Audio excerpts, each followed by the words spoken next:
Hi, thanks for tuning in. Today I am doing a anime I watched video.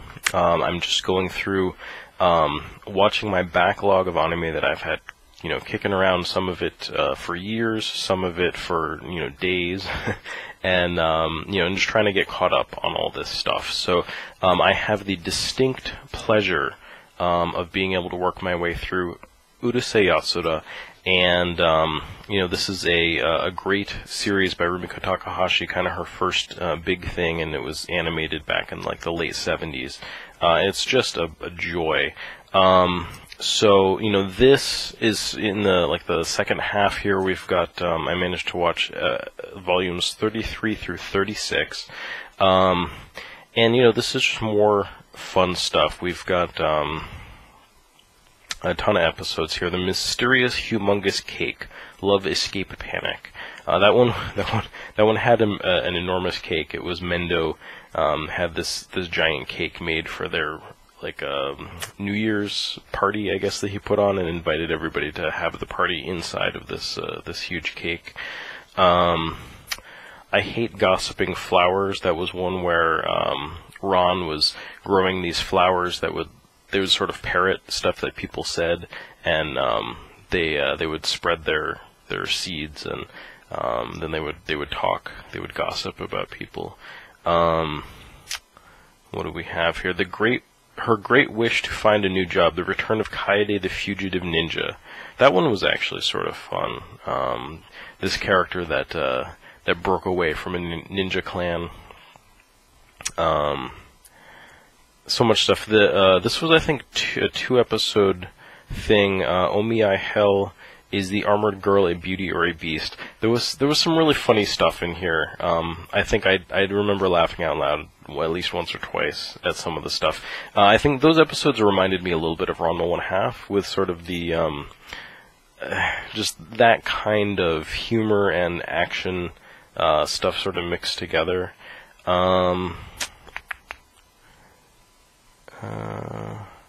Yeah, so, these are a little, it's hit or miss, there's good episodes, there's some that are kind of duds, but I'm just really enjoying working through that series. It's a really great one, and, I'm making some real progress now. It's pretty fun to catch up on that.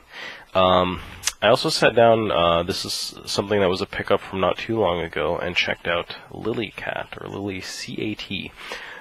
This is one that I thought I may have some vague memories of having seen, or maybe just, caught a glimpse of back in the day. But after watching it, I don't really know if I had or not. It's good. It's extremely derivative of Alien. Maybe with a little Aliens thrown in there, but especially Alien, the first one. And, it's one of those things where I'm kind of, maybe of two minds, because this, it really just takes so many specific elements. It's really obvious that the ship is designed, with kind of the exact same elements that the ship in Alien had. And, in one level, I like that, because you just kind of get to see this Japanese take on that. But on the other hand, it's okay, well, the people that made that film, they put a lot of work and kind of creativity in making something really unique and interesting. So what does this bring to the table that builds on that, and that kind of makes it something that's worth standing on its own? And I don't feel like there was quite enough in this that did that. That isn't to say that there weren't unique elements in this. There were some hints of they were 11 in here, which was interesting. It definitely had its own plot and pacing and story, and it was decent. I enjoyed watching this. It was nice and short. It didn't overstay its welcome. This is well, it says it's about an hour and a half. It didn't feel that long. I thought it was more like an hour, but anyway, it was pretty good, but very derivative. So I think something I enjoy having in my collection, kind of for historical reasons and something I enjoyed watching. Would I say you really need to add this to your collection? If you like 80s anime, maybe you do, but just keep in mind it is very derivative. You might want to I don't know, preview it and see if that's something you'd really enjoy. But I liked it. The next thing I watched is actually something I just finished tonight.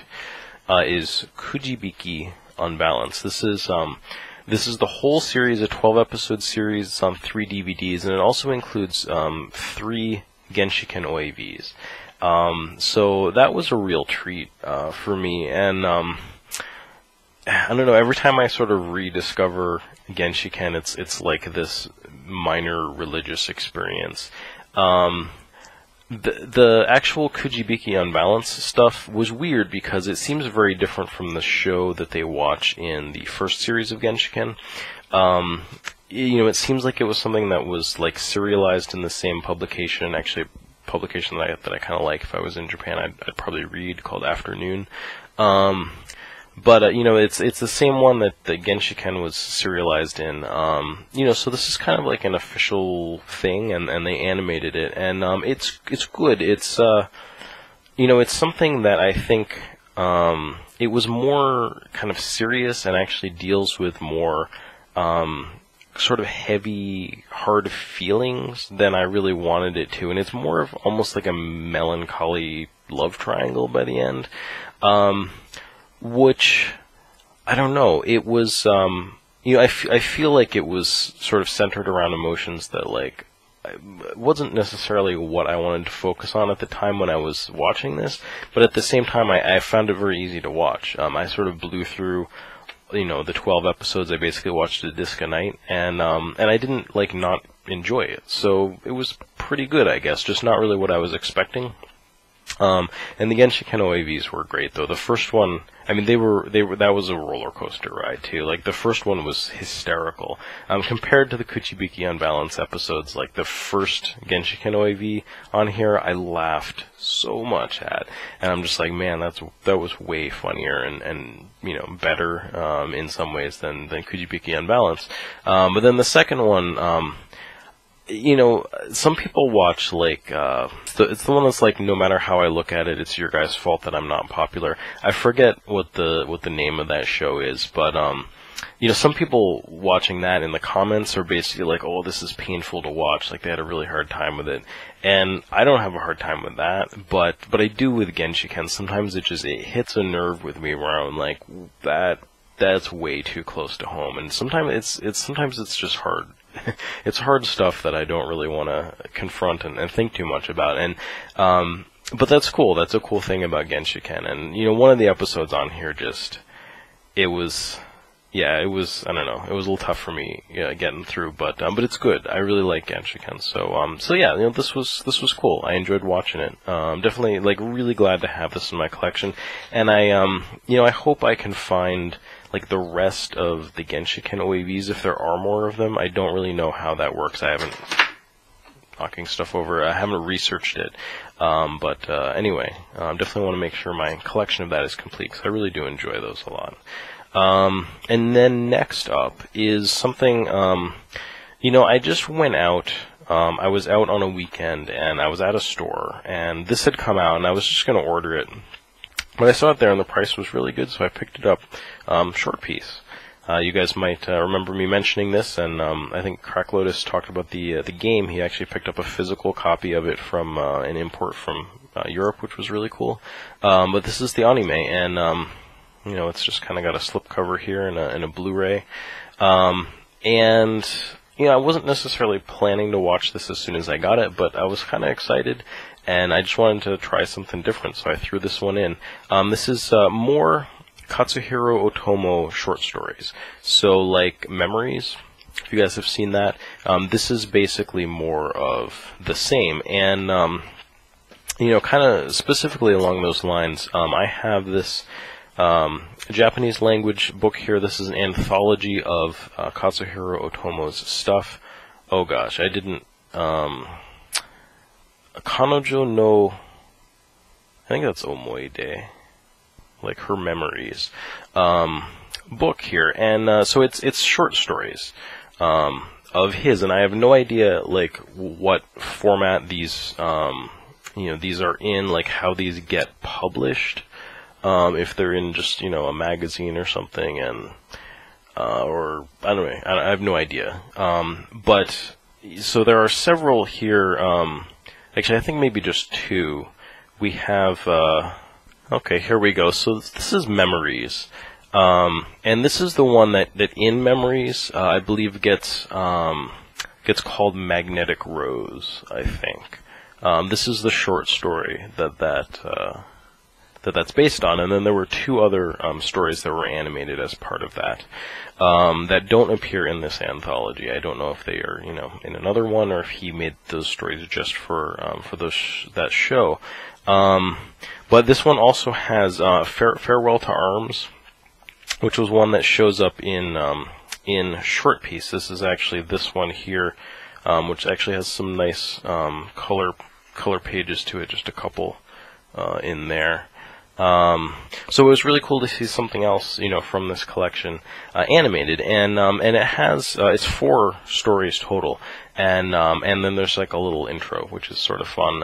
It was tough, the intro. When I saw it, I was kind of like, this is sort of the reason why I'm less enthused about animation sometimes these days, because it had a real style that you wouldn't see previously. But all of the stuff, that included, are good in this, and I love his stuff because he's one of the few creators that really gets to make serious stories, kind of like serious art and serious anime that you can really take seriously, and you can really I just appreciate as cinema, kind of. And I'm not like a film buff by any means, like I used to be. Certainly, I was more so than I am now. But these days I'm really more about just stuff that I like to watch, and I don't really get too serious about it. But these are great stories. They're really interesting. So there's Possessions, Combustible, Gombo, and Farewell to Weapons, which was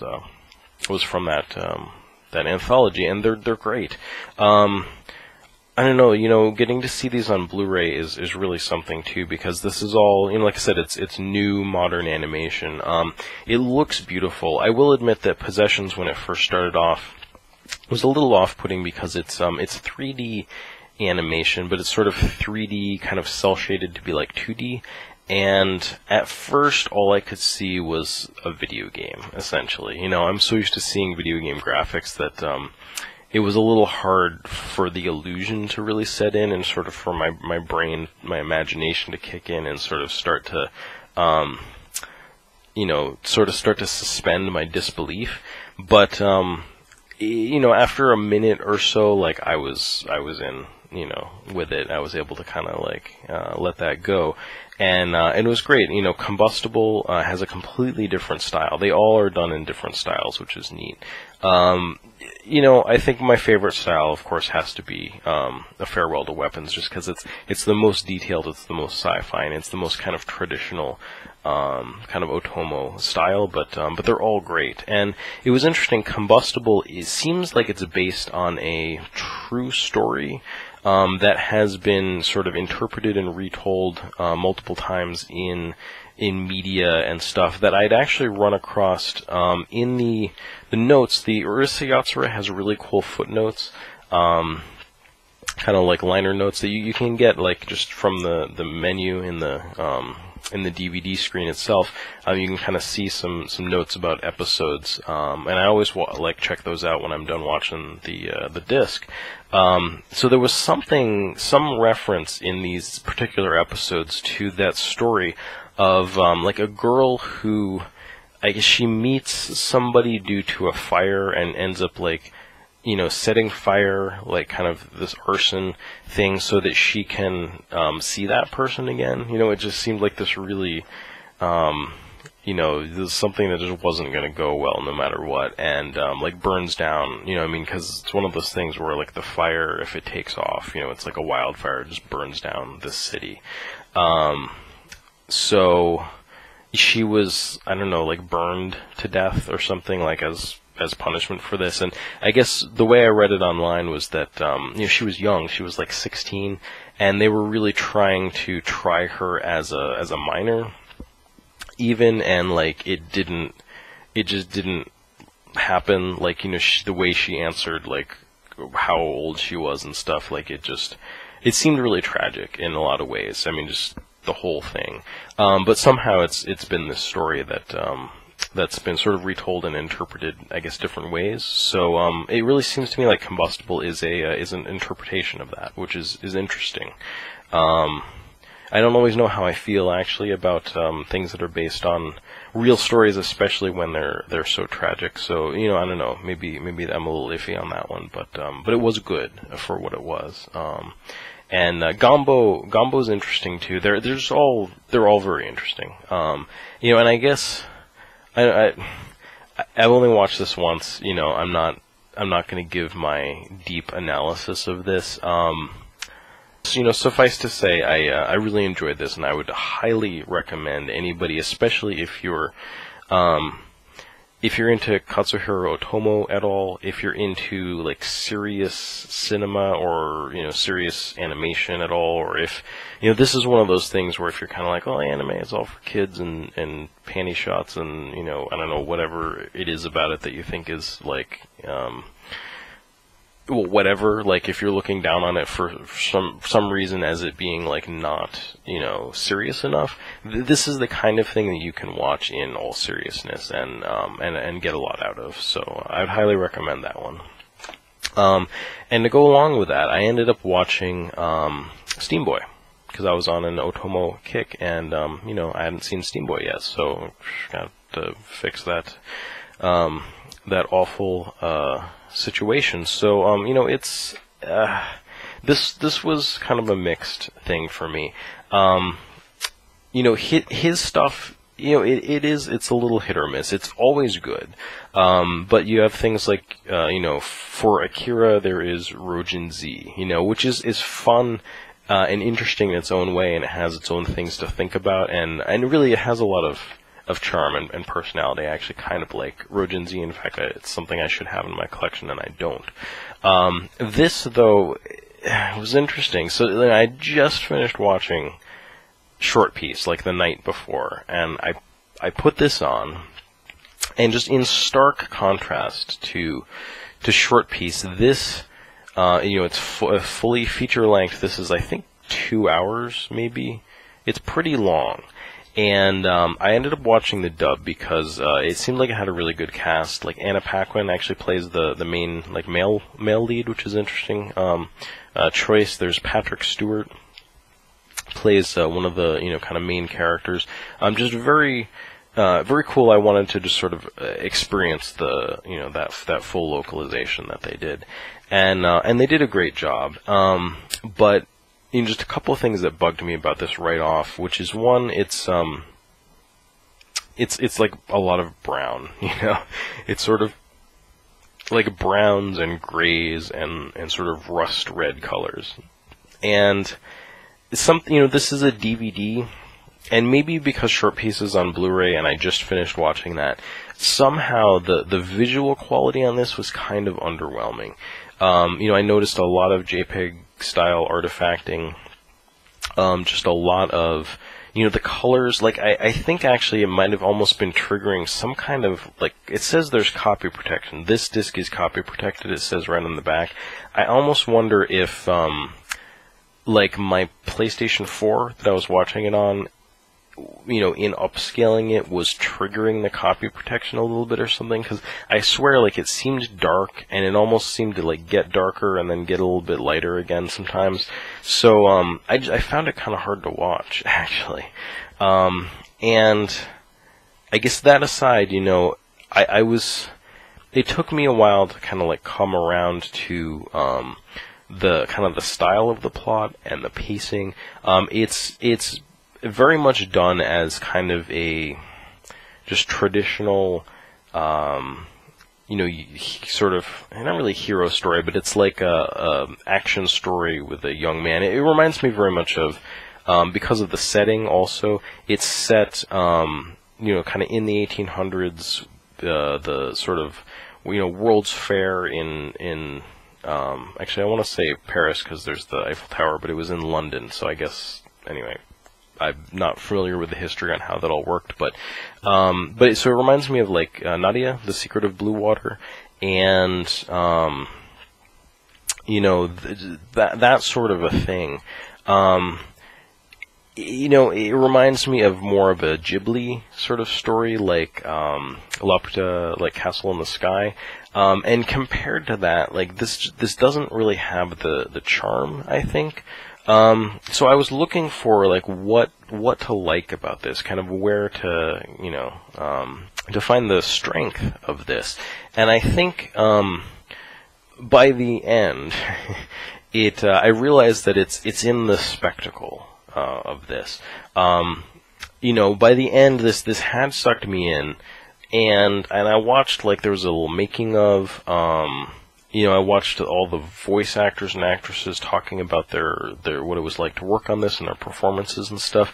And this is a film, a movie that I think is about the craft. And and I forget, it's easy to forget too. I mean, this is really from like 2005. We just get jaded and just spoiled and so used to like 3D CG and video games and all that stuff. But just if you look at this from just a technical standpoint, in terms of the all of the kind of the blending of 3D CG in this kind of 2D movie, technically it's amazing. It's really pretty incredible.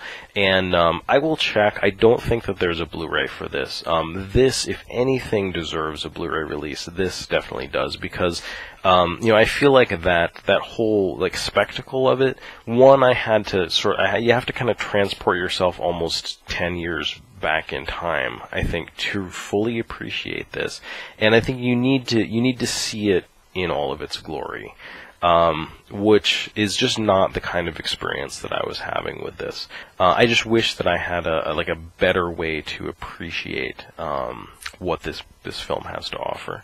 So anyway, those are my anime that I watched. This video is long, but anyway, thanks for watching. I really appreciate you taking the time to listen to my thoughts on these. So hope you will join me again. Thanks for watching.